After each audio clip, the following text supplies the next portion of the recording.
sair do campo pra poder ir pra escola. Educação no campo é direito e não esmola. Não vou sair do campo pra poder ir pra escola. Educação do campo é direito e não esmola. Não vou sair do campo pra poder ir pra escola. Educação no campo é direito e não esmola. Não vou sair do campo pra poder ir pra escola. Educação do campo é direito e não esmola. Bom, nosso tema da palestra hoje, né, é conceituar alfabetização científica e letramento científico, bem como a iniciação científica na educação básica, pesquisa científica e educação científica no ensino médio na formação dos estudantes. Então, para isso, eu escolhi 4 textos. O primeiro texto, ele vem trazendo essa parte do conceito em si, tendo como base vários autores. O segundo texto, alfabetização científica e tecnológica na formação do cidadão, também dá essa continuidade, né, falando um pouco da questão da alfabetização científica, só que agora na questão da ciência no desenvolvimento do cidadão. O terceiro texto é o letramento científico no ambiente escolar, um olhar para as estratégias de ensino e desenvolvimento das habilidades. Já é uma pesquisa, né, que os autores Merazzi e Robaina realizou numa escola com os professores. E, por último, o quarto texto é sobre fake news científico, percepção, persuasão e letramento. Então, são baseados nesses 4 textos. Então, começando pelo conceito da palavra educação, eu iniciei lá pelo dicionário, né? O que é o conceito da palavra educação, pelo nosso dicionário.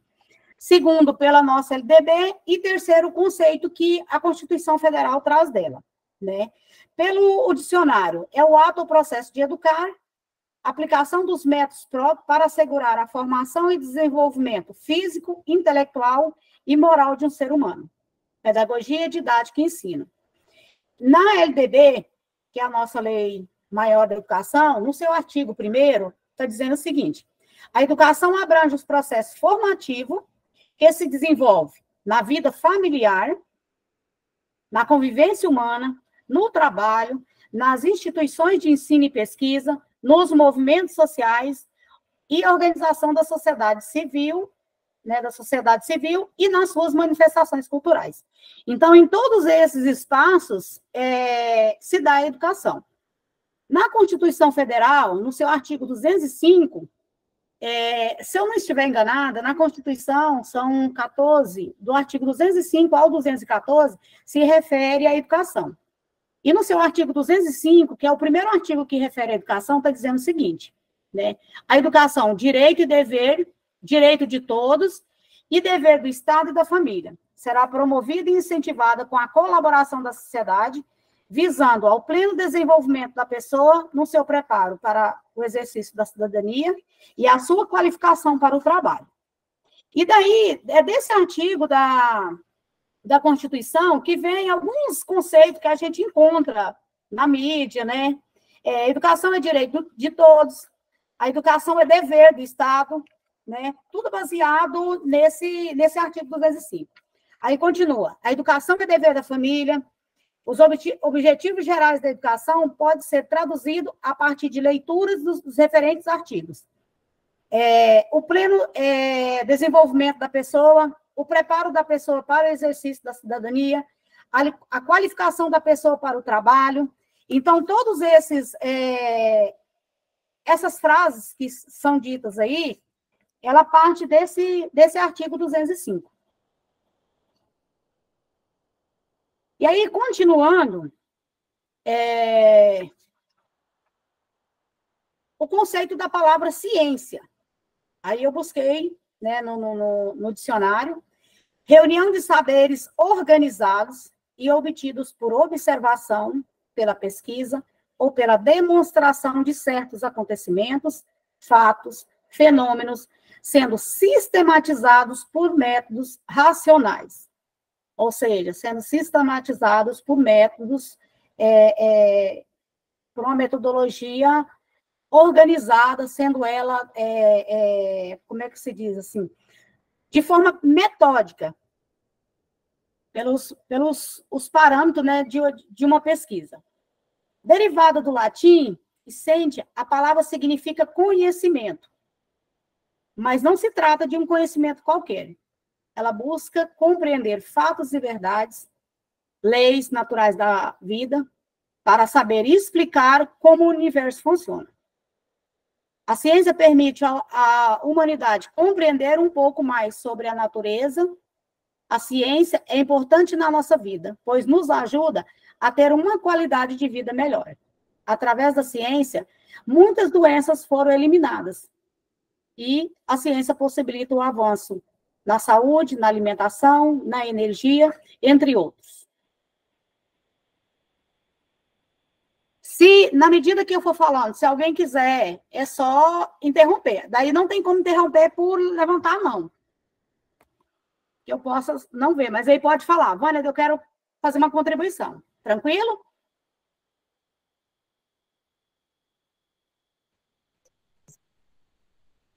Vai me dando feedback, que senão eu me desespero. Ok. Pode continuar. Com a sensação de que eu estou sozinha. Ah, não está aqui ouvindo. É só porque demora para ligar o microfone. Ah, verdade, a gente acaba esquecendo, né? Educação científica. Então, a educação científica para Reis e Frotas... gente, essa questão de conceito é bem... Eu fui trazendo bem pontual, e aí eu vou ter que fazer a leitura dessa primeira parte aqui, porque não tem como fugir muito, não, tá bom? Depois a gente vai dialogando, e aí vai ser mais fácil. Mas esse início mesmo aqui, para trazer esse conceito da palavra, é na leitura mesmo. E o propósito mesmo dessa parte do curso é o propósito da leitura. Inclusive, na hora que vocês forem apresentar os textos, vocês podem dizer, né, lá no artigo tal, na página tal, a autora fala isso, isso e isso. Vocês podem fazer leitura, tá?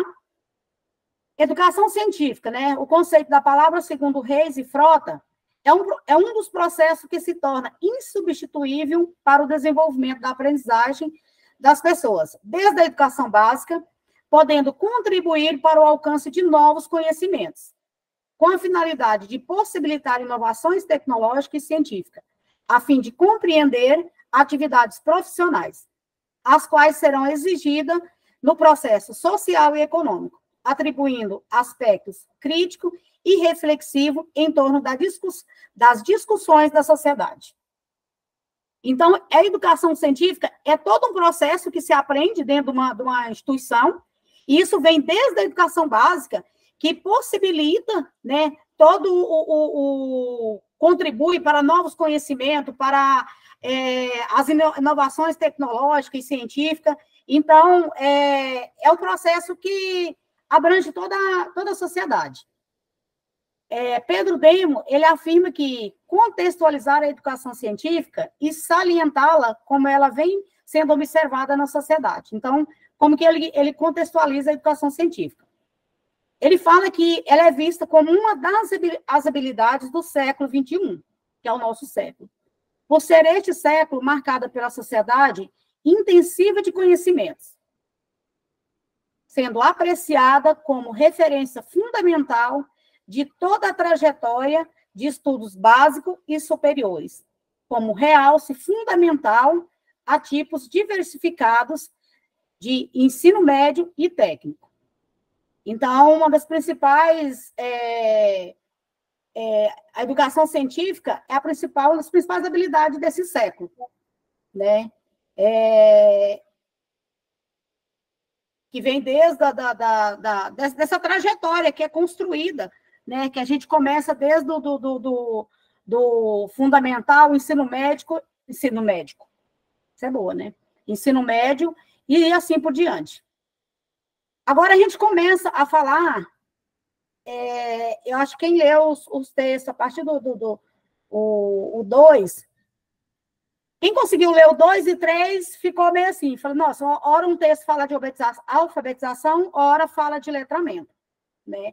Aqui eu vou pegar o termo da palavra, lá da linguagem mesmo. Eu acredito que a Rose deve saber esse início aqui, eu vou lá onde Magda Soares fala o que significa alfabetização e letramento.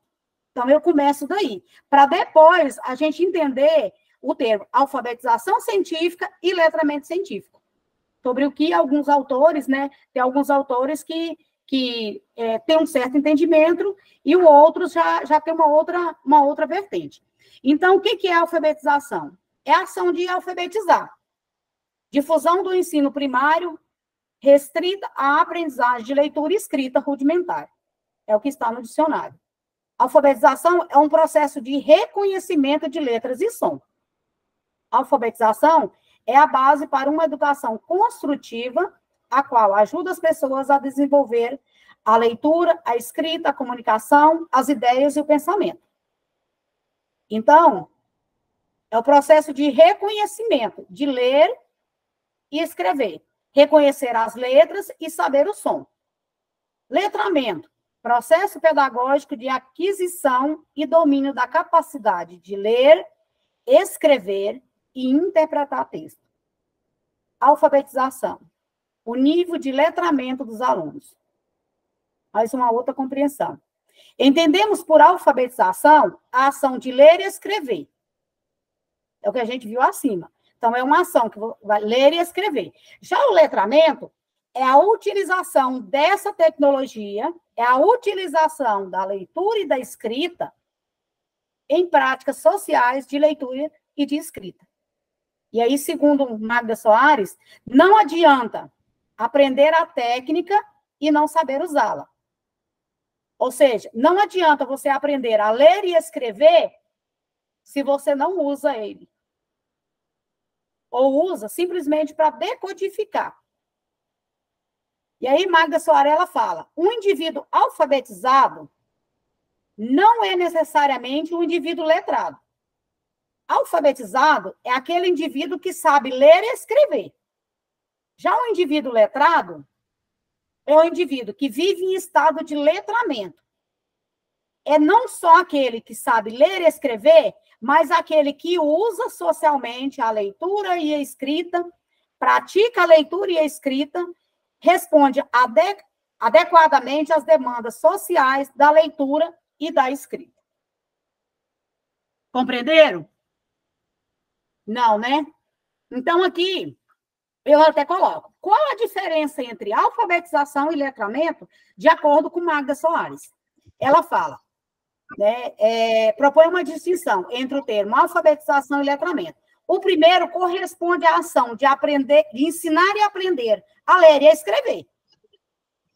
Enquanto o segundo seria considerado como um estado ou uma condição de quem não apenas sabe ler e escrever, mas cultiva o exercício, as práticas sociais que usa na escrita. Ou seja, nós temos alunos que ele decodifica, ele escreve o nome dele, ele copia, não é isso? Mas ele não sabe emitir uma opinião crítica sobre aquele texto, ele não sabe interpretar o texto, ele não sabe utilizar da escrita para fazer um julgamento, para ter argumento sobre algum assunto, para emitir uma opinião com argumentos próprios. O que Magda Soares, essa diferenciação que ela traz a alfabetização é simplesmente o fato de você aprender a ler, B com A, Bá, a palavrinha, né? De você apenas decodificar. E o som das palavras. É até aí. E o letramento, não. É o que você vai fazer disso aí. É onde ela fala aqui, ó. O primeiro corresponde à ação de ensinar e aprender a ler e escrever.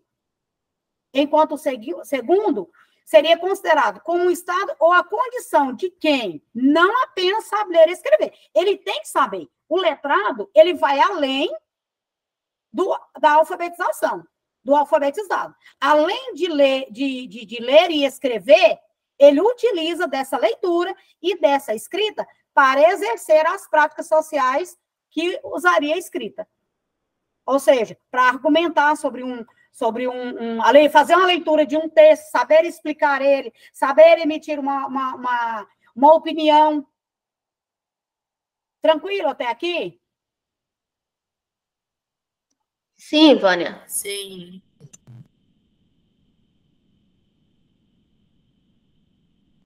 Sim. E tem alguns autores, mas isso é mais indo lá para a alfabetização, né? Tem toda uma discussão que os autores da alfabetização, da linguística, defendem, que hoje em dia tem que se alfabetizar letrando. Ou seja, se o aluno vai aprender a palavra, vamos lá numa palavra, a palavra simples mesmo, bola, né? Mas não fica só na palavra.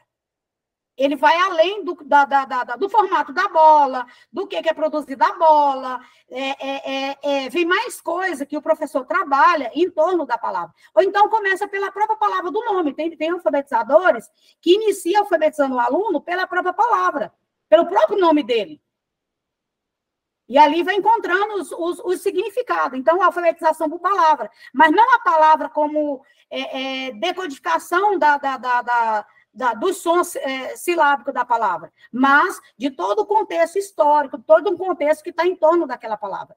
Que aí o que ela traz, que é alfabetizar letrando. Tá? Então, nós vamos agora para a alfabetização científica e letramento científico.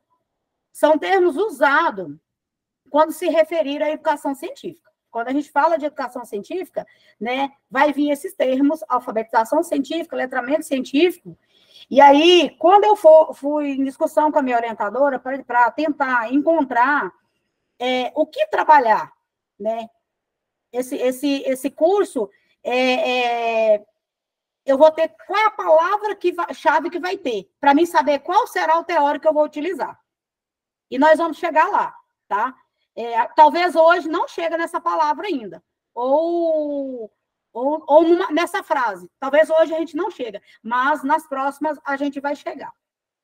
Então, aí nós temos educação científica, alfabetização científica, letramento científico, é tudo a mesma coisa? Então, quando a gente fala de educação científica, sempre vai se referir à alfabetização científica e letramento científico. E aí a gente vai ver, quando a gente começar a pegar os textos, que até agora eu não entrei no texto ainda. Quando a gente entrar nos textos, a gente vai ver que alguns autores, ele trata a alfabetização científica como um todo. Alfabetização e letramento. Então, quando ele se refere à alfabetização científica, já é os dois, né? Do termo da palavra, alfabetização e letramento, que é o que eu falei lá atrás. A alfabetização é simplesmente você aprender a ler e escrever, no sentido fonético, no sentido da palavra em si, né? Letramento científico é o que você faz. Além de você saber ler e escrever, o que você faz utilizando essa leitura e essa escrita. Então, depende muito de alguns autores, então, nos textos, a gente vai estar vendo isso, essa diferença. Então, são termos usados para referir-se à educação científica. Embora possam ser usados de forma intercambiáveis, alguns autores argumentam que há diferenças conceituais entre os dois termos. E há autores que, para eles, eles chamam até de nuances, ou seja, são diferenças muito difíceis de ser perceptíveis. Mas vamos lá.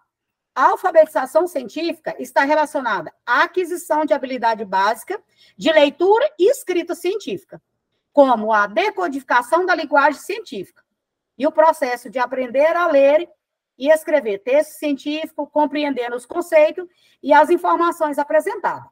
Então, vai só até aí. Por outro lado, o letramento científico, ele vai além dessas habilidades básicas. Envolve a compreensão e o uso social da linguagem científica. Envolve a capacidade de ler, escrever, interpretar texto científico de forma crítica, aplicando conhecimento científico em contextos sociais e profissionais. Em resumo, enquanto a alfabetização científica se concentra nas habilidades básicas de leitura e escrita científica, o letramento científico abrange o uso social e crítico do conhecimento científico. E aí? Deu para compreender essa diferença? Ou quer que a gente tire a projeção e a gente discute um pouquinho para ver se vocês compreenderam?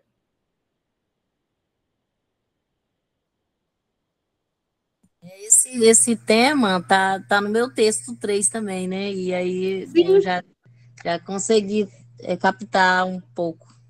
Porque o que a gente tem que compreender é essa diferenciação, porque depende dos autores, que de agora para frente a gente vai ser conforme o autor. Ah, mas você está falando de letramento científico baseado em qual autor? Né? A alfabetização científica, igual tem a autora o primeiro texto, né? Ela fala das autoras, deixa eu buscar bem aqui, Lúcia Helena Saceron e Maria Helena Pessoa de Carvalho. Elas tratam a alfabetização científica como um todo. Elas não vê distinção entre alfabetização e letramento. Ela já fala a questão da alfabetização científica, já envolve a alfabetização no termo da palavra e o letramento no termo da palavra. Já outros autores, que está no texto 3, né, Claudete? Os autores, ele trata de letramento. Não é isso? Isso. Separadamente. Isso. Né? Ele já trata de letramento, que é a junção da alfabetização mais o letramento. Tem que ser alfabetizado, né, para daí a junção do ler e do escrever dar continuidade, né? O letramento é utilizar toda essa leitura, toda essa escrita para produzir conhecimento, para poder se tornar uma pessoa crítica, ser competente, né? no seu próprio espaço, ou a partir de um texto. Deixa eu continuar a projeção aqui.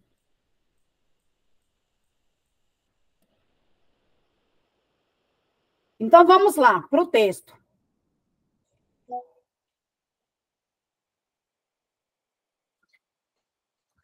Eu vou deixar nesse slide aqui, que é o slide que resume, de certa forma, o texto 1.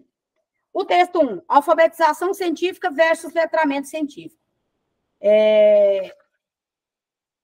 Um problema de denominação ou uma diferença conceitual. Então, por meio da educação científica, é que surgiu, né, que fez surgir o termo alfabetização científica e letramento científico, né? Então, foi a partir de 1980,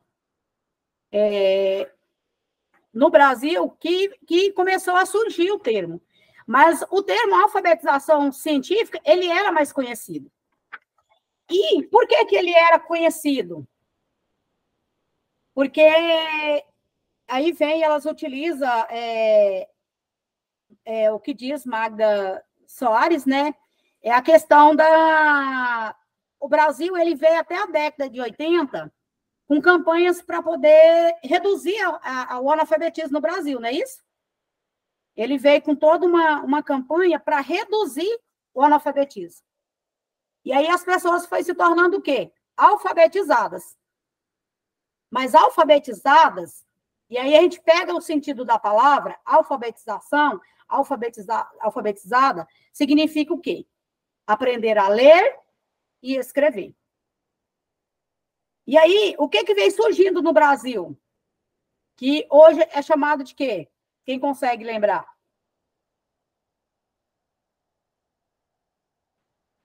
Do analfabetismo funcional. Ou seja, foi diminuindo a questão do analfabetismo, não é isso? E surgiram os analfabetismos funcional. E aí ela fala, eu estou lá na página 4, né, desse texto, quem quiser acompanhar. Segundo a autora, a dimensão do problema do analfabetismo no Brasil não deixava espaço para preocupações com as condições de leitura e escrita. À medida que o analfabetismo diminuía, passou a perceber que somente ler e escrever não bastava. Dessa forma, as novas demandas sociais da leitura e escrita acabaram motivando o surgimento do termo letramento. E aí, uma coisa que a gente reclama muito hoje é a questão do analfabetismo funcional, que é uma pessoa alfabetizada, porém não letrada. Compreenderam? E aí ela continua, né? A necessidade de se buscar uma nova expressão na tratativa de questões sociais de leitura e escrita em um mundo cada vez mais tecnológico assemelha-se à necessidade de se alcançar uma educação científica que possibilite ao cidadão ler o mundo à sua volta e exercer a sua cidadania em decisões que envolvem ciência, tecnologia e sociedade. É no âmbito dessas discussões que surge no Brasil o termo alfabetização e letramento científico. Então, nessa parte aqui do slide, seguindo o que Cicerón, Machado e Santos, né, eles têm a palavra alfabetização e letramento científico, como eles tratam tudo como alfabetização científica. Então, eles não vão tratar diferente. Quando eles vão tratar alfabetização científica, já significa, no termo da palavra em si, a junção de alfabetização e letramento. Tá? E aí, esses autores, ele identifica, de acordo com a revisão de literatura, os 3 eixos estruturantes. Então, aqui estão os 3 eixos estruturantes da alfabetização científica. No eixo da compreensão do termo e de conceitos científicos fundamentais, está a concepção de que a alfabetização científica deve instrumentalizar os estudantes a entenderem os conhecimentos científicos necessários para suas atividades diárias. No eixo que diz respeito a fatores éticos e políticos da ciência, entende-se que o ensino de ciência, quando a gente fala em ciência, não é a disciplina em si, não, tá? Biologia, as áreas de ciências, não, tá? É no termo do conhecimento como um todo. Deve capacitar o futuro cidadão a entender as implicações éticas, né? Eu estou nesse eixo aqui. Nas implicações éticas e morais que deve embasar os avanços científicos. Já no eixo do entendimento das implicações sociais e ambientais da ciência e da tecnologia, entende-se a alfabetização científica como uma ferramenta crítica do cidadão para compreender a relação entre sustentabilidade e os avanços da ciência e da tecnologia. Então, tudo isso aqui é a construção do sujeito, o entendimento do sujeito como a formação do sujeito para a cidadania, nesses 3 eixos estruturantes aqui, a qual os autores, ele trata tudo isso aqui de alfabetização científica, pessoas alfabetizadas cientificamente. E aí, continuando no texto, eles tratam, justifica, né, o porquê que eles tratam o conceito de alfabetização científica como um todo, porque ele se baseia na ideia de alfabetização de Paulo Freire, que a alfabetização é mais que o simples domínio psicológico e mecânico de técnicas de ler e escrever. É o domínio dessas técnicas em termos conscientes, implica numa autoformação de que possa resultar uma postura interferente do homem sobre o seu contexto. De alguma maneira, porém, podemos ir mais longe e dizer que a leitura da palavra não é apenas precedida da leitura do mundo, mas por uma certa forma de escrevê-lo ou de reescrevê-lo, quer dizer, de transformá-lo, através de nossa prática consciente. Esse movimento dinâmico é um dos aspectos centrais, para mim, do processo de alfabetização. Então, aqui, né, é aquela ideia que não basta você apenas ler e escrever. É preciso ir além disso. Da mesma maneira que uma pessoa é alfabetizada, para ter a capacidade de ler e interpretar o mundo que a rodeia, a alfabetização científica deve fornecer conhecimento científico suficiente para que essa pessoa saiba interpretar fenômenos e resolver problemas em sua realidade. Segundo Cicerón, é um processo de desenvolvimento de habilidades e competência que permite às pessoas aprender, avaliar e aplicar o conhecimento científico de forma crítica e reflexiva.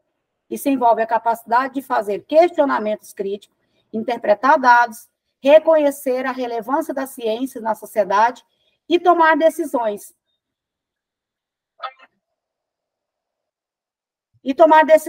Informada com base em evidências científicas.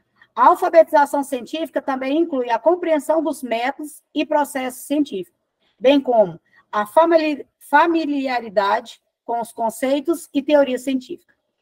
É essencial para participar plenamente da sociedade moderna, tomar decisões informadas sobre questões científicas que afetam a vida cotidiana. E aqui tem alguns, né? O que é isso? Para que serve?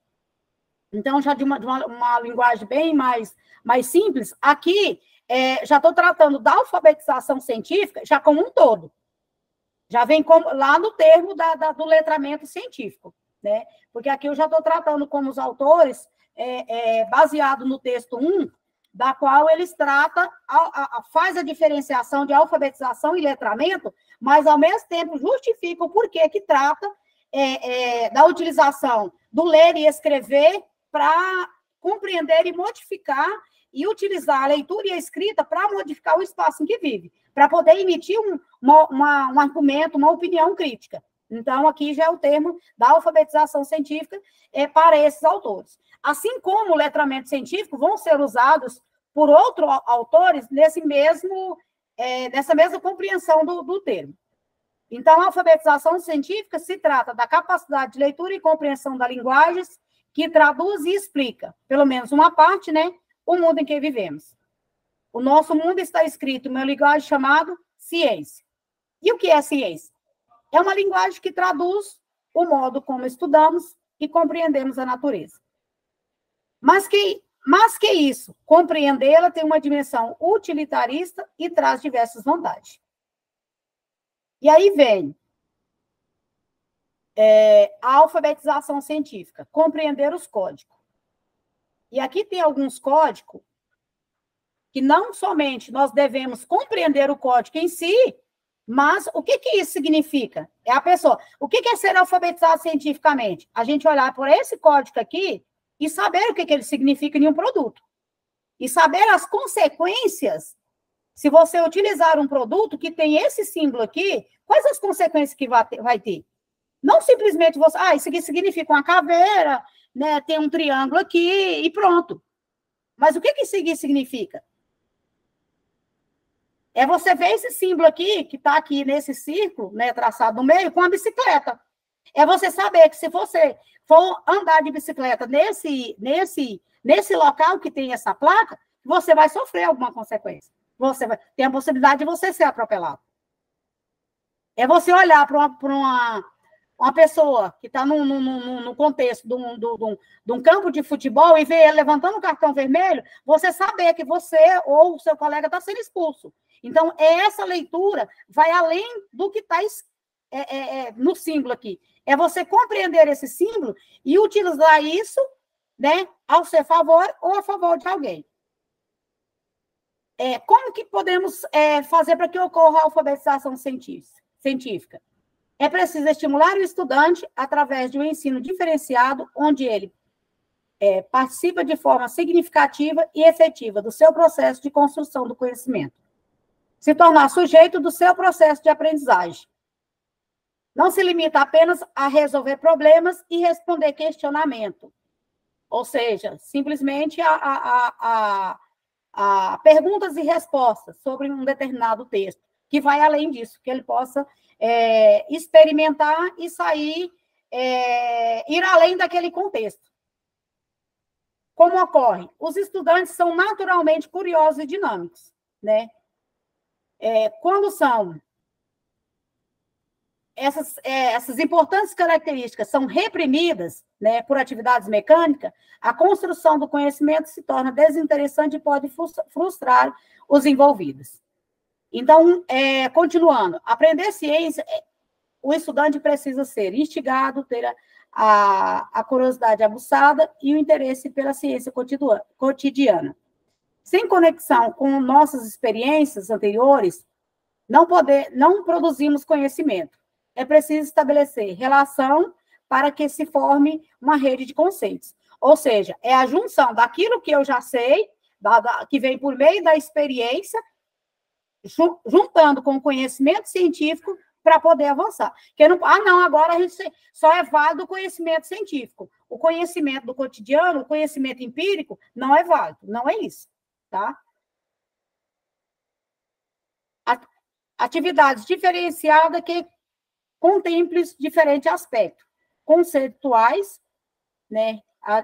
Aprendizagem dos conceitos científicos e que traz significado às vivências cotidianas. Pessoal vocacional, observar suas qualidades, interesses, permitindo criar inclinações adequadas. E sociais, que ocorrem por intermédio de atividades em grupos. Aí aqui algumas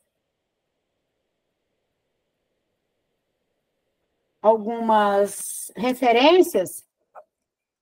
E deixa eu ver se tem mais alguma coisa para falar sobre a questão do texto.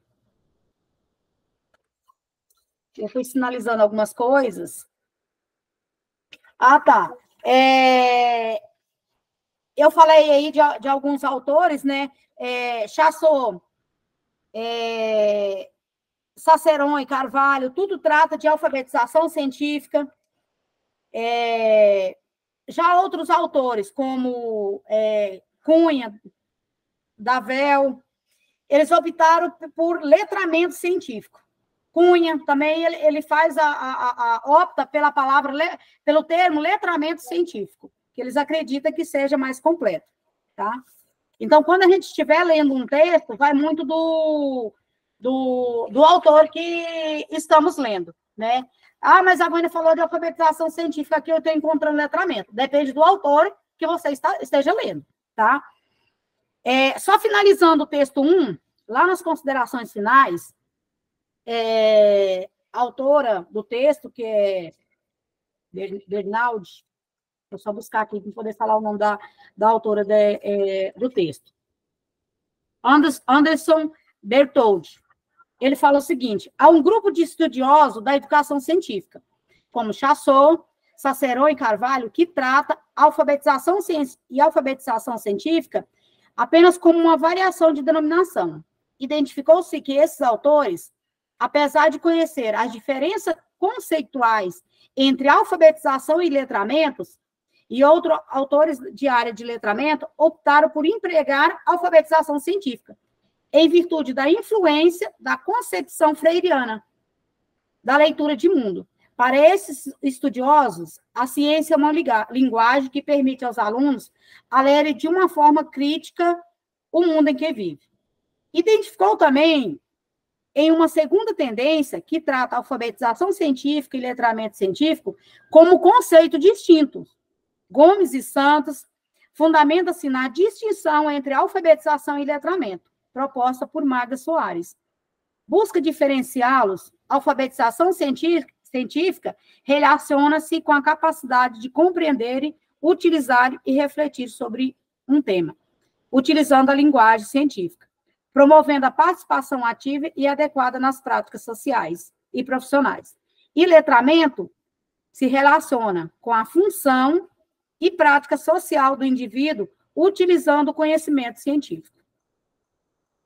Então, esse texto aqui foi mais para poder entender o conceito de alfabetização e letramento científico. E, por último, é necessário, porém, estar atento para não reduzir a uma visão de letramento autônomo. Não basta o aluno saber ler e escrever, para que ele tenha melhores oportunidades e melhores condições de vida. Ou seja, não basta o aluno entender de ciência para ter melhores condições de vida e poder participar de forma mais equitativa nas decisões sobre políticas públicas para a ciência e tecnologia.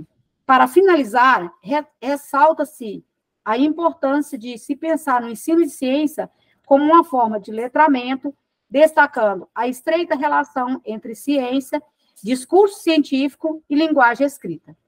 Pensar na constituição da ciência pela escrita é abrir espaço na escola para um trabalho interdisciplinar, envolvendo o ensino de ciência associado ao trabalho com a língua materna. Então, isso aqui é um resumo, que a gente não dá conta de falar todos os pontos interessantes do texto, mas é apenas um resumo desse primeiro texto, que é um texto bem denso, que ele vem trazendo essa questão do conceito da palavra em si. Sobre o texto, alfabetização científica e tecnológica na formação do cidadão, como a Vânia já falou sobre a alfabetização, o texto, ele traz uma revisão bibliográfica sobre a alfabetização científica, né, como já traz aqui no resumo, visando a questão tecnológica na formação do cidadão. Todos nós somos cidadãos, estamos numa era, né, onde as pessoas estão vinculadas à tecnologia. Então, esse texto ele traz uma reflexão sobre a formação inicial, seja do professor, seja do aluno, para a formação da sociedade, desde os anos iniciais, desde o ensino da ciência, né? Quando a gente fala ciência, não é a área de ciências da natureza, é a área da ciência, do conhecimento, desde os anos lá do pré, né? Assim dizendo. Então, no início, né, na introdução do texto, ele traz um relacionamento da ciência e da tecnologia com todas as áreas do conhecimento humano, fazendo com que a formação da cidadania seja plena. O que isso quer dizer? Quer dizer que quando a gente tem esse conhecimento, esse relacionamento de fazer o pensar científico e a tecnologia junto no nosso dia a dia e fazer com que os nossos alunos pensem a respeito disso de maneira crítica, a gente faz com que o ser humano que a gente está ali ajudando no processo de formação seja formado em toda a sua plenitude, né? Seja formado por completo. O texto segue dizendo que somos influenciados pelas ciências, pelas tecnologias, e essas ciências, tecnologias, elas estão implicadas de forma intrínseca na nossa sociedade. Ainda, a sociedade e o ensino de ciências, ele passa por inúmeras propostas de inovação diariamente, né? Porque todo dia a gente vê aí uma proposta nova, uma mudança, e onde a gente é obrigado a se adaptar nessa nova realidade, né? Então, o texto ele tenta trazer a ideia de que esse conceito de alfabetização científica no campo de formação do cidadão, ele está relacionado com o saber funcional da pessoa. Fazer com que ele saiba, saber com que ele entenda o que está sendo proposto, saber o que ele está fazendo, mas deixando bem claro que o saber científico, ser alfabetizado cientificamente, não significa que ele tenha que dominar todo o conhecimento científico, até mesmo porque nenhum pesquisador consegue dominar toda essa área científica, né? Não consegue dominar tudo do qual está sendo proposto, né? As mudanças, eles falam muito sobre a relevância de acompanhar as mudanças do conhecimento do mundo científico para que a gente possa ter impactos positivos, seja no desenvolvimento social, né, das pessoas, e seja até mesmo nas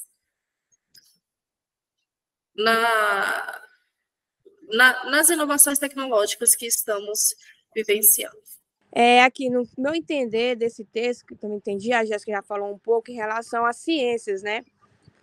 Aqui tem um trecho que fala que é relevante acompanhar as mudanças no mundo científico, saber o que está sendo desenvolvido para conhecer suas consequências positivas e negativas, e assim fazer as possíveis intervenções, bem como conhecer também o impacto das ciências e da tecnologia na sociedade e a influência da sociedade no desenvolvimento científico e tecnológico. Eu entendi assim nesse texto, igual a Jéssica falou, que a gente está no mundo, né, que está crescendo em relação à tecnologia. E também fala também que nem o cientista consegue dominar, né, essa área. Imagina nós que ainda estamos nesse processo de alfabetização.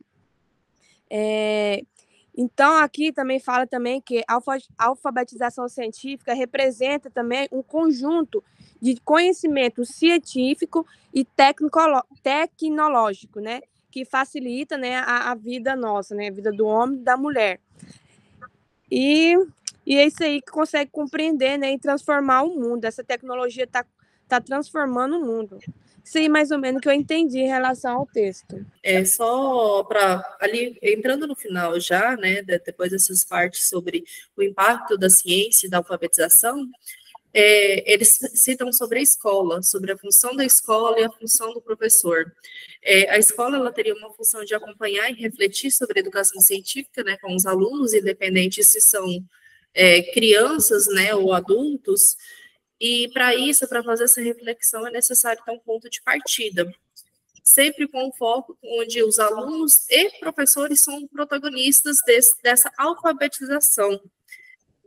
O texto também ressalta que, para isso acontecer, é necessário que tenha a formação dos professores, porque não acontece o letramento, aliás, a alfabetização científica, sem que haja uma formação, sem que haja um conhecimento empírico, né, necessário. E se essa alfabetização for bem sucedida, é uma formação que vai ser pertencente e permanente no cidadão até a vida adulta.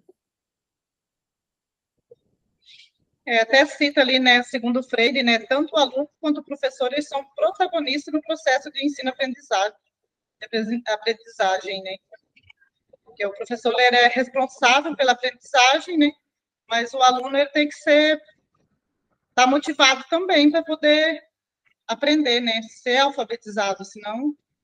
Ele aqui já trata do termo alfabetização científica, né? Isso. Ele não trata do termo letramento científico. O termo é alfabetização científica. Isso. Né? Que é como um conjunto, tá? Então, mas, assim, pelo que eu entendi, apesar dele não tratar do letramento, essa alfabetização que ele cita é paralela a esse letramento. Porque, da forma como ele coloca no texto, dá a entender que essa alfabetização ela começa a acontecer nos anos iniciais e vai até a vida adulta. Ou seja, não é só o alfabetizar, onde o estudante vai saber, vai olhar o computador e saber o que é o computador, vai olhar o notebook, né? Vai olhar o e-mail e vai saber o que é o e-mail. Mas olhar esses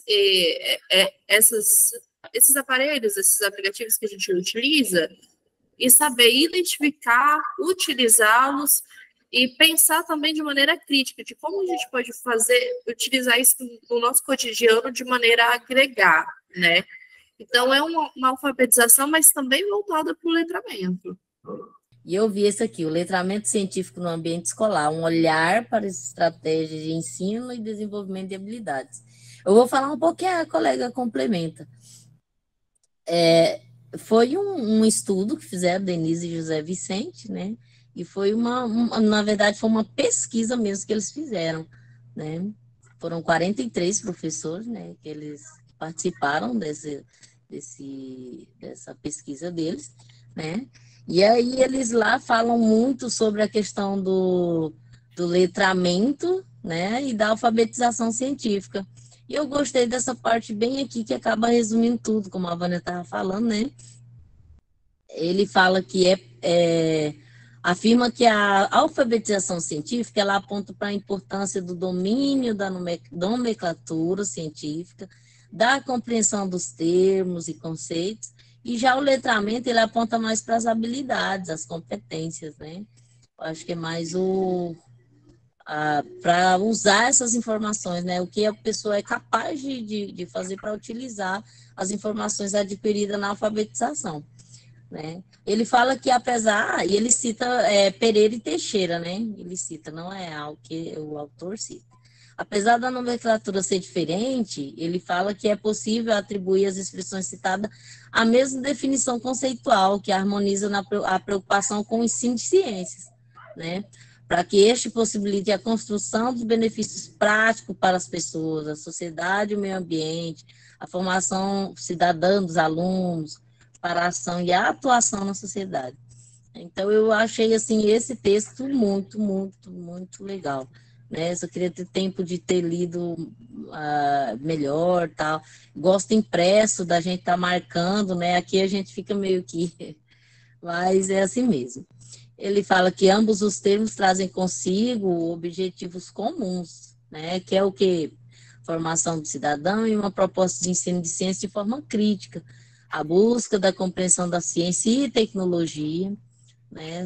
E oferecendo significado ao seu uso na sociedade, a democratização do conhecimento científico e tecnológico.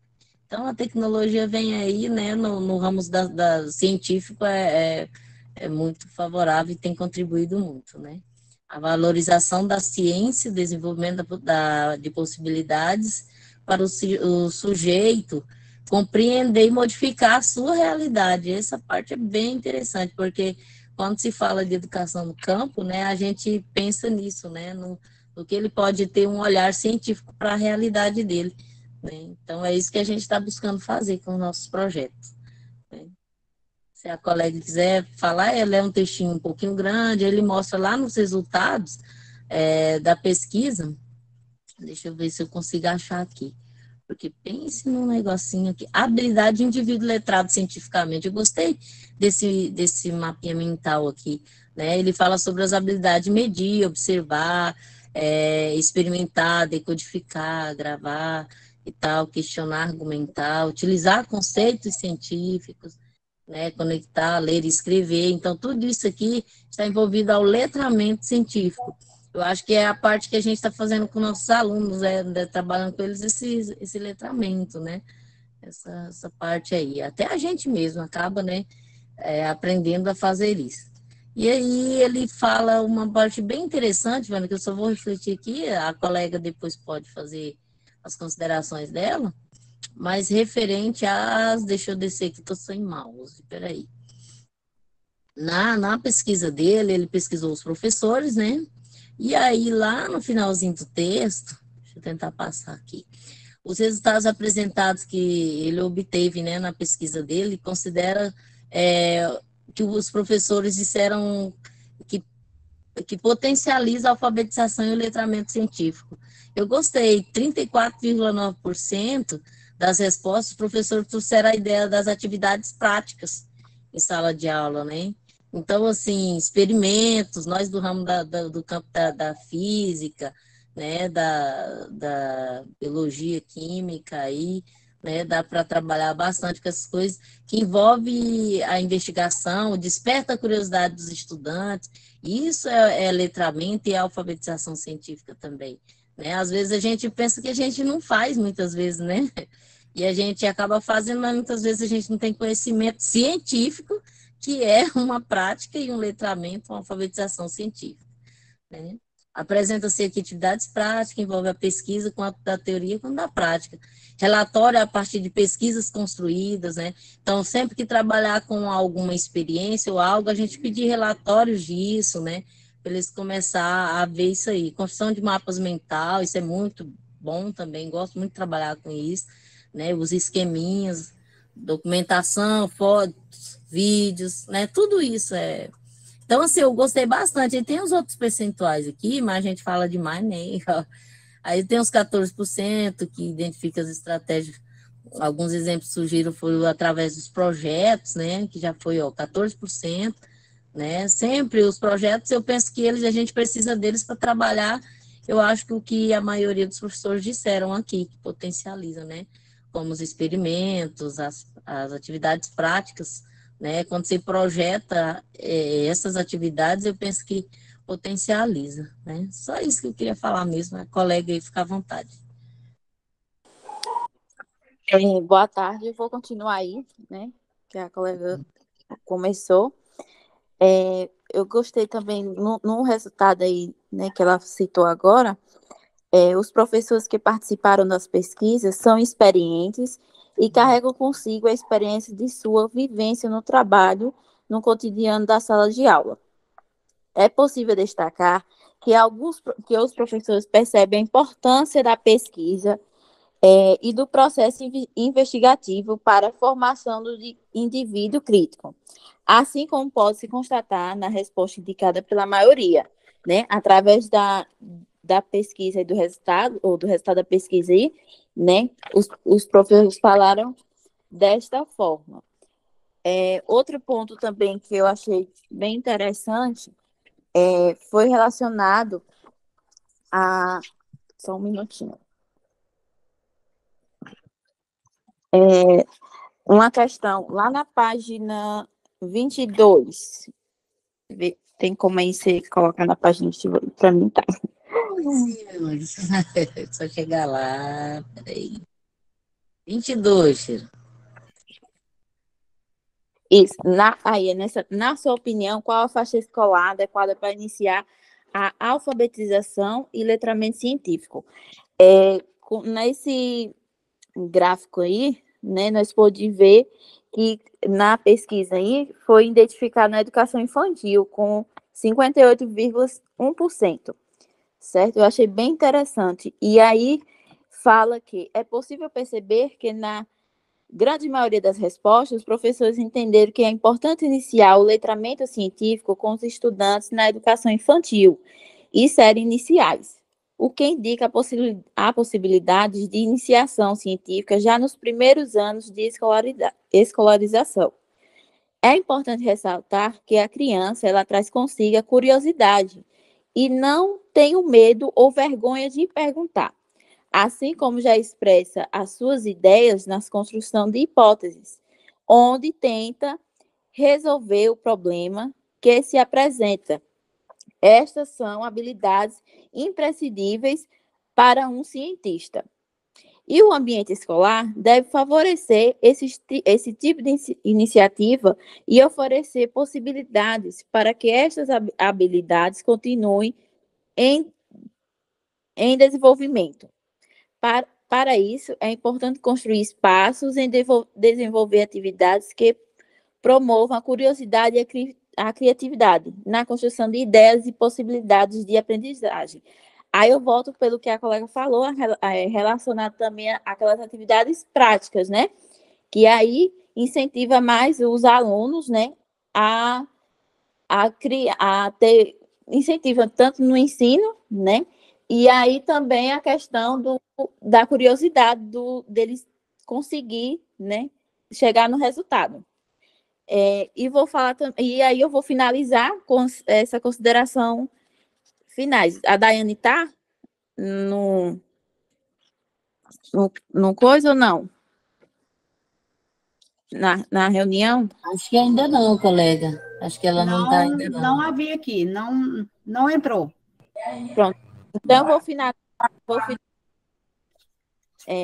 Apesar da pluralidade semântica na qual está inserido, percebe-se que o objetivo da alfabetização, letramento ou enculturação científica estão em alinhamentos e intercepção, trazendo a proposta de uma formação do indivíduo que seja crítico, cidadão e capaz de compreender e transformar o mundo no qual está inserido.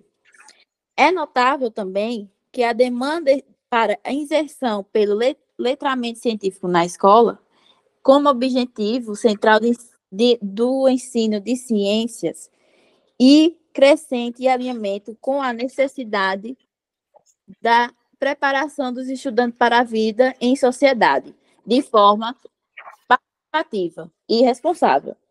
Considerando que o conhecimento científico e tecnológico pode trazer embasamento para a construção e discussão e argumentos, acrescentando a possibilidade de uma leitura de um mundo crítica. Observa-se que, a parte das estratégias elencadas pelos professores entrevistados, objetivando alcançar as habilidades que caracterizam o indivíduo cientificamente letrado. Existe a possibilidade de diversos caminhos didáticos que podem alcançar esses objetivos, desde que sejam planejados e alinhados, para que nesse processo traga oportunidade de discussão envolvendo os problemas que envolvem a sociedade e o ambiente, a partir da compreensão de conceitos científicos que relacionam-se com as explicações de fatos, fenômenos e produtos que envolvem a construção do conhecimento científico. Então, eu finalizo aí com essas considerações finais. E o bom, colega, é que, Vânia, eu acho que quando a Vânia estava me sufocando nas perguntas, ontem quase me mata, a gente fica pensando que através da leitura a gente aprende a ver as coisas diferentes, né? A gente já faz um letramento científico, só que a gente não sabe o que está fazendo e não consegue organizar muitas vezes isso, né? Mas é bom saber que a gente está fazendo alguma coisa. Obrigada. Só apresentando o texto, sim, porque é uma pesquisa de campo, né? Os demais foi mais no termo conceitual, os dois artigos anteriores. Esse aqui não, não foi uma pesquisa bibliográfica, foi uma pesquisa a campo, né? E aí é interessante, lá no método de análise de resultado, né? A pesquisa apresenta caráter exploratório e descritivo, e o tratamento de dados coletados foi executado de forma mista, qualitativo e quantitativo.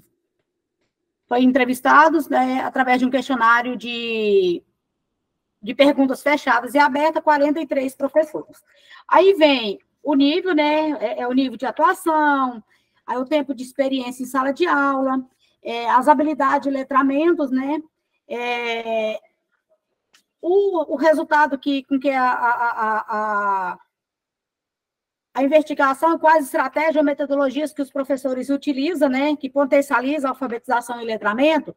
Quando chega na questão que ela traz lá na letra D, que está na página 17, as respostas abaixo foram obtidas através de questões fechadas em escala Likert, né? Essa escala, você coloca ela de 1 a 5. Deixa eu terminar de ler. Determinando o nível de concordância com o referencial teórico, que trouxe a base teórica para o letramento científico. Aí o 1 não concorda e vai seguindo, né? Até o 5 concorda totalmente. E aí vem colocando alguns trechos, aí na pesquisa vem colocando alguns trechos sobre alguns autores. Aí tem o primeiro autor, que é Miller, 1983, que é onde diz o seguinte: coloca o trecho do autor, e aí perguntando se o professor concorda ou não. E qual é o nível de concordância dele, né? A partir da alfabetização científica, o sujeito é capaz de elaborar, compreender, mais que nomenclatura e termos técnicos, desenvolvendo a ação do conhecimento e seu impacto no mundo. E aí, né, se vem de 1 a 5, se concorda ou não. Na figura 6, no gráfico 6, né? Aí vem falando do conceito de Chiassot sobre alfabetização científica. E aí segue Forest, já no próximo, Bybee, e até Cicerón e Carvalho.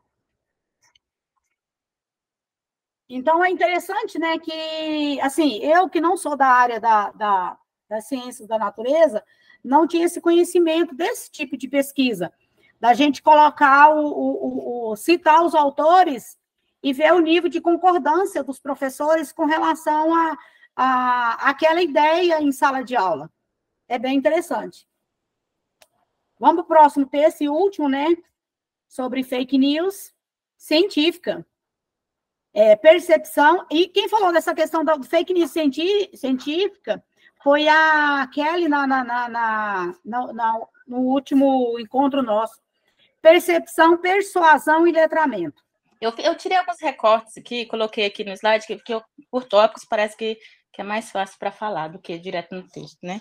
No primeiro aí que está, é uma citação que está lá no início, né, do trabalho, que é bem interessante, né, que é o que resume praticamente a questão do conceito de fake news, né? Realidades falsas criarão humanos falsos, ou os humanos falsos irão gerar realidades falsas e depois vendê-las a outros humanos, transformando-as, eventualmente, em falsificações de si mesmos. Então, acabamos com humanos falsos, inventando realidades falsas, depois vendendo para outros humanos falsos, né? Então, é uma citação bem interessante para tratar desse tema.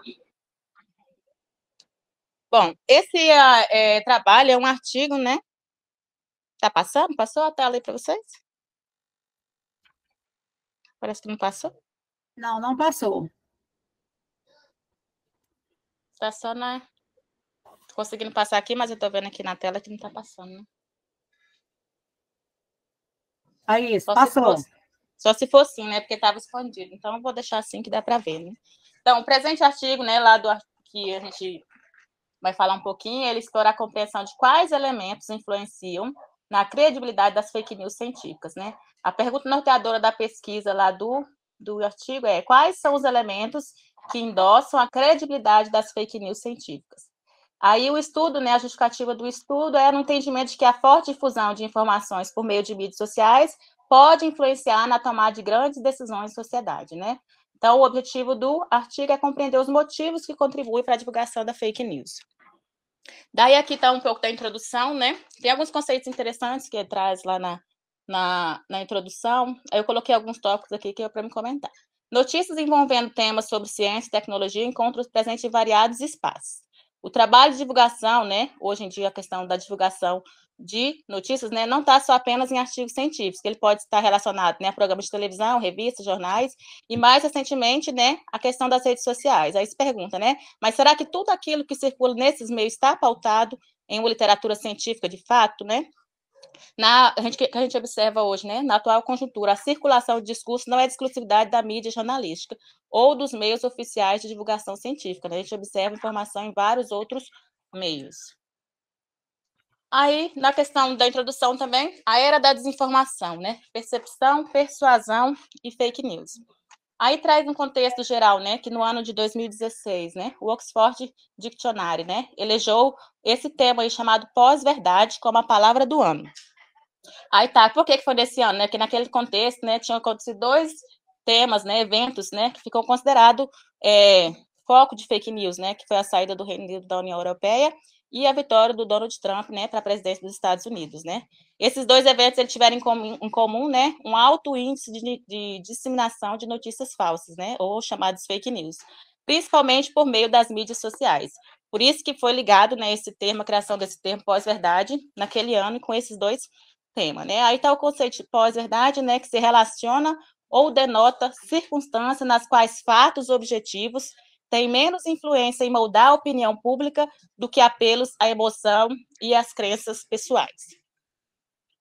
Aí, outra coisa, as emoções, quando vem tratando do conceito de percepção, né, aí vem trazendo essa parte aqui, que as emoções e as crenças pessoais têm grande impacto na formação da percepção que o indivíduo tem do mundo à sua volta, né? Aí está o conceito de percepção, né, que é o que a organização e interpretação de informações sensoriais conscientemente. Portanto, não há uma única forma de percepção, né? A percepção está muito ligada à questão da emoção e das crenças pessoais, né? Então, quando a percepção ela pode estar ou não alinhada aos fatos, né? Quando ela não vem ligada aos fatos, né, são criadas a questão das realidades alternativas, né? Que não se baseiam em fatos, mas em fato nas emoções, né? Aí o que pode acontecer, né, a distorção dos acontecimentos reais a partir das percepções, porque são vários tipos, né, várias formas de percepções que existem. Nesse sentido, a percepção do que é ou não é verídico pode ser manipulada recorrendo, por exemplo, às emoções e crenças pessoais, né, cegando a percepção dos fatos, ou melhor, conduzindo a um mundo da pós-verdade, né. Aí, quando fala assim, a questão da percepção, né, que a questão de fake news, elas estão ligadas a esses dois sentidos, a questão da percepção, persuasão, né, principalmente percepção e persuasão. E o último tópico, que é o conceito de letramento, que a gente vai ver mais para frente. As notícias falsas, elas sempre estiveram, estão aí, né? O que difere de hoje em dia, que está tão disseminado, né, a questão da velocidade, que as notícias falsas têm se disseminado, né, principalmente por causa da questão das mídias sociais, né, WhatsApp, Facebook, né, que aumenta, né, o fluxo dessas informações. Nesse caso, a notícia ganha impulso, né, propaga-se com maior facilidade, né, causando que nem um incêndio virtual, e dessa forma consolida opiniões e supostos conhecimentos sobre os mais variados temas. Outro fator que favorece a credibilidade das fake news foi pensado por volta do ano 350 a.C., que é a persuasão, né? Que é descrita por Aristóteles como sendo dependente de 3 variáveis, logos, patos e ethos, né? O logos se refere ao modo lógico no qual o orador, né, a pessoa que se fala, se expressa pelo discurso.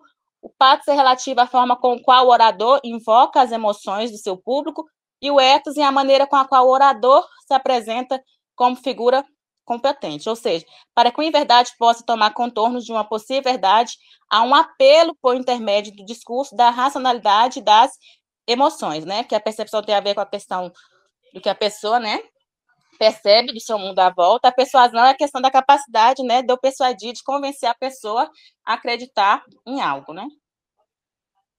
Aí a questão do letramento midiático, né? Eu vou deixar para a colega falar. Eu tinha colocado alguns tópicos aqui, se ela quiser aproveitar, tá? Porque também ela é pouco, né? Depois já vem a pesquisa. Se você quiser falar, Morgana. Gente, eu confesso que eu li apenas uma vez o texto, né? Eu gosto normalmente de ler umas 2, 3 vezes, porque cada vez que a gente lê, a gente tem uma percepção do texto diferente. Mas o letramento midiático, aqui no texto, eu achei muito interessante a percepção do Arroio sobre o tema. Ele fala o seguinte: o letramento midiático é informacional, podem viabilizar a informação cidadã na perspectiva do direito humano fundamental, por meio do qual o sujeito consegue se comunicar, transmitindo o recebimento de informações de maneira autônoma e criteriosa, correspondendo de forma ativa o presente contexto de comunicação. Tais letramentos podem, assim, viabilizar a interlocução do sujeito com a sociedade, de modo que ele possa se relacionar de maneira mais consciente com a mídia por meio dela. Então, o letramento midiático seria a questão do letramento que a Vânia colocou lá no primeiro texto, né? Porque ser alfabetizado não é a mesma coisa que ser letrado, acho que isso ficou muito claro. E o letramento midiático é saber fazer concessões, saber fazer análises dos textos, análise da informação. Então, é essa relação do sujeito, né? E aí no texto coloca que aí nos gráficos mais à frente, diz que este letramento está em um percentual, deixa eu só achar aqui, que, tipo, a pessoa que tem maior escolaridade, ela tem um letramento midiático melhor do que pessoas que têm vamos dizer assim, um ensino fundamental incompleto, digamos assim. Por quê? Porque ela tem suporte, ele tem uma percepção de mundo mais amplo e mais vasto, ele é mais criterioso, ele é mais minucioso com as informações. No texto também fala sobre a questão de fonte, porque os entrevistados, eles falam que eles se baseiam na fonte da pesquisa, né? E a gente vê nos gráficos que, na verdade, não é bem assim. Eles dizem que a notícia é verdadeira ou não verdadeira pela fonte da pesquisa. E no gráfico a gente vê que não foi bem pela fonte que eles apoiam, se defendem que uma notícia é verdadeira ou falsa. Eu me perdi, confesso que eu me perdi um pouco nos textos, porque eu não sabia nem bem qual parte eu falaria, mas eu entendi assim, e pessoas de baixa renda, aqui no texto também fala que são mais suscetíveis a ter um letramento midiático mais raso em questão de conhecimento. Se tiver mais alguém para falar, ou então eu pulo lá para a conclusão, que eu gostei mais da conclusão. Boa tarde. Vou continuar um pouquinho aqui falando, depois tem o Rosma também, né? Então, a Rosaline já tinha falado, né, sobre que se trata este artigo. É uma pesquisa de natureza qualitativa, né, uma pesquisa que explorar, né, exploratória. Ela também visa compreender quais são os elementos que influenciam a credibilidade de fake news científico, né? Então, eles escolheram os dados, né? Então, igual a Morgana estava falando, sobre a questão dos dados, através de questionário, né? A pesquisa possuía 4 notícias falsas e apenas uma verdadeira, né? Para saber sobre os participantes. E aí eles responderam, né? Essa motivação de compartilhamento, né? Como que outra pessoa poderia julgar, né, aquela notícia. E aí também a Rosaline falou lá sobre a questão das emoções, das crenças pessoais, né, que tem grandes, né, impacto na formação da percepção, né, do indivíduo, da sua volta. E a Morgana citou aí também os dados, né, recolhidos lá dos estudantes, as pessoas com menor escolaridade e renda familiar mostraram mais suscetíveis às notícias falsas também, né? E aqui também eu achei importante a questão que construir uma formação cidadã implica despertar no sujeito a autonomia para tecer seus próprios pontos de vista de forma crítica da sua realidade. Não se trata de viver de modo passivo, consumindo de tudo que lhe é oferecido, de maneira ingênua, mas assim ter voz e fazer ouvir nessa trama discursiva. Então, o sujeito, isso é nós, o estudante, professor, a gente ter autonomia para a gente ter nosso ponto de vista sobre uma realidade, não é só trazer, eu vejo uma notícia, e aí eu já vou espalhando aquela notícia sem saber que fonte, né, do que se trata, se é verdade, né?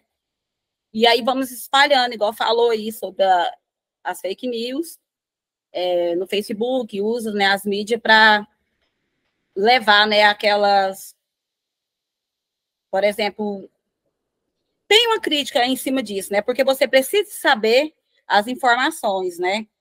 Qual é aquela informação, se ela está certa, se ela é correta, e aí você não tem que estar consumindo tudo, né, que ele é oferecido de maneira ingênua, né, você tem que ter uma consciência, né, você não pode ser leigo nesse assunto, né, você tem que buscar de que fonte, né, que você está transmitindo e compartilhando algo. E aí também eu achei importante lá, por exemplo, uma área de saúde preocupada com a persuasão das notícias fake news, né, fictícias. O Ministério da Saúde, no ano de 2018, criou um canal chamado Saúde Sem Fake News, no qual ele disponibilizou um número de telefone para que as pessoas, antes de compartilhar, né, pudessem enviar supostas notícias verdadeiras e verificar. Então, que eles ligassem lá, verificassem o que as verdades, né, as coisas, para você estar compartilhando algo que seja verdade, né? E aí eu achei interessante essa questão, saúde sem fake news, né? Você está compartilhando algo que seja verdadeiro. E aí também aqui o autor Soares, segundo ele vem falar sobre 2 conceitos pertinentes, são o letramento imediato, que a coleguinha falou, e o informacional. O letramento diz respeito ao domínio não só da leitura e da escrita, ou seja, a alfabetização, como também da compreensão de ser sujeito no interior das práticas sociais. Então, assim, acho que o texto mais todo fala mesmo sobre essa questão, né, da fake news, de você ter uma autonomia para buscar, né, como que chegou até a mim aquela notícia, para mim poder saber passar, né, aquela notícia, não só espalhando aí, e você ter, né, uma autonomia para você criar, buscar, ver se é verdade aquilo de fato que está falando. Tem mais, Morgana, alguma coisinha que possa complementar? E eu também vou lembrando aqui de algo que eu separei. Eliana, tem essa parte aqui, ó, que eu achei bem interessante na figura 3, que é onde fala sobre aquele negócio da barata, e ele coloca, o autor coloca bem assim: é importante ponderar que a maior porcentagem de credibilidade na notícia considera-se naquela que melhor articula o ethos e o logos, que é o que a colega trouxe sobre a questão de Aristóteles, né? Como que Aristóteles vê a pessoa que é capaz de influenciar o modo de pensar do outro. E aqui fala que o que tem maior porcentagem de credibilidade é aquelas que são pautadas no ethos e no logos. Eu achei bem interessante essa ponderação aí. E também achei interessante, que eu esqueci de destacar, que a notícia verdadeira foi a que mais causou dúvida e que as pessoas acharam que era falsa no final. E sendo que esta pesquisa deveria ter sido a que mais as pessoas achavam que era verídica, porque, na verdade, ela é verídica e as pessoas discriminaram ela como falsa. Achei muito interessante. Aí eu discrimino alguns pontos lá no final, igual eu falei, lá na conclusão, mas eu acho que essa parte vai ficar com o moço.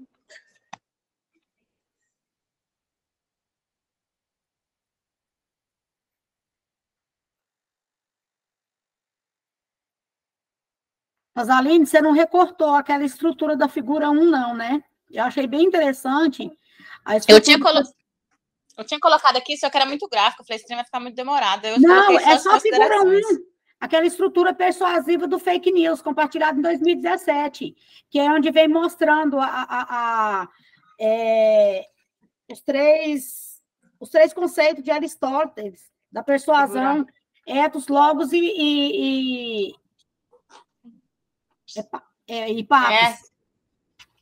Que é onde é uma fake news compartilhada, eu vou ler ela aqui, né? Onde fala. Meninas, boa tarde. Estava aqui em casa, que é típico do que a gente vê aí no WhatsApp.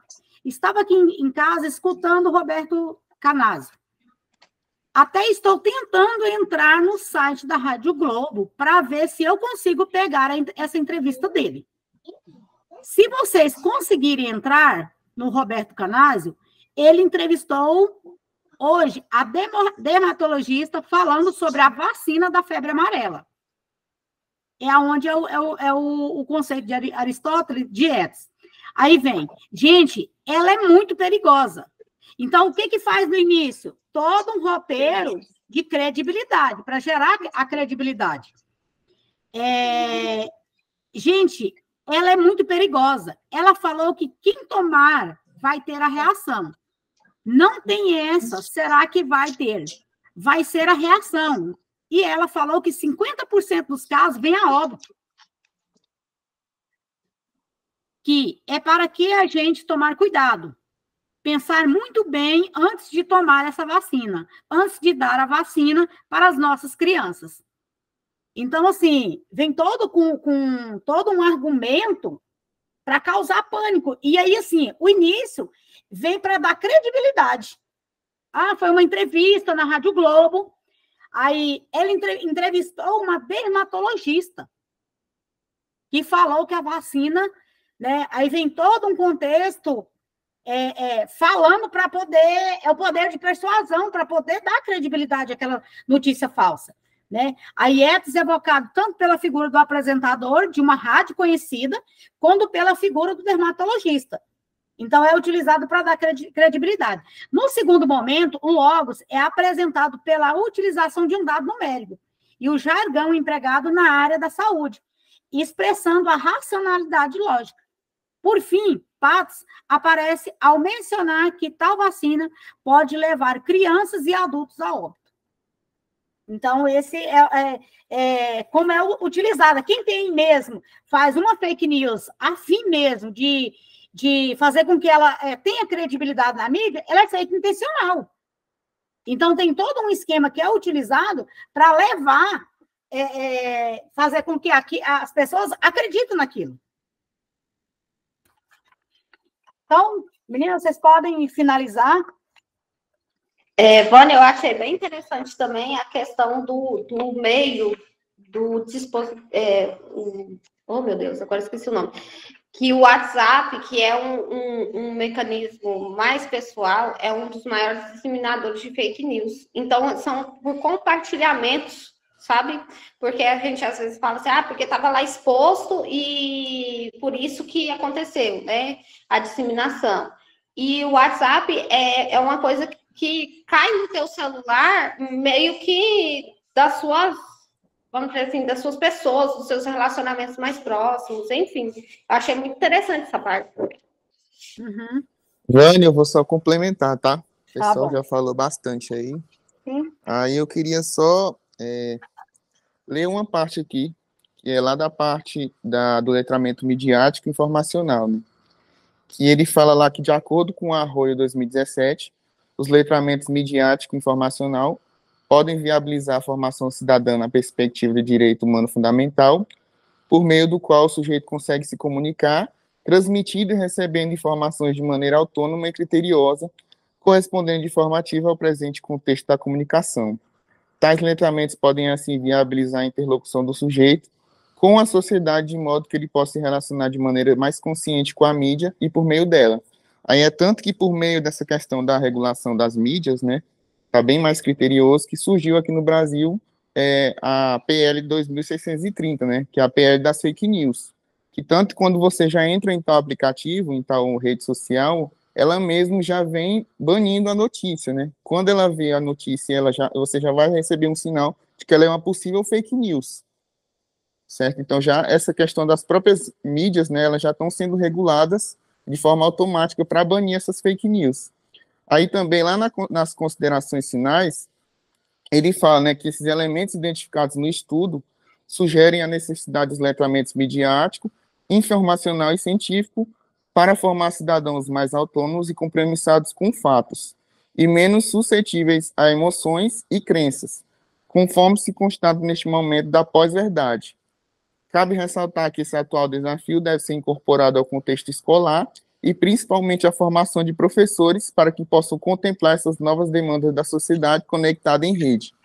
A distorção da realidade causada pelas fake news e a velocidade da difusão proporcionada pelas mídias sociais ameaçam configurações de poder, potencializando de forma engajada os contornos de uma realidade alternativa. Então, a gente já vê que essa questão das fake news ela já está num nível tão alto que já vem a questão do primeiro lá, da primeira parte, que foi falado sobre a Rosaline, que 2 notícias viralizaram de forma internacional, né? Foram notícias de alcance global, que foram 2 fake news.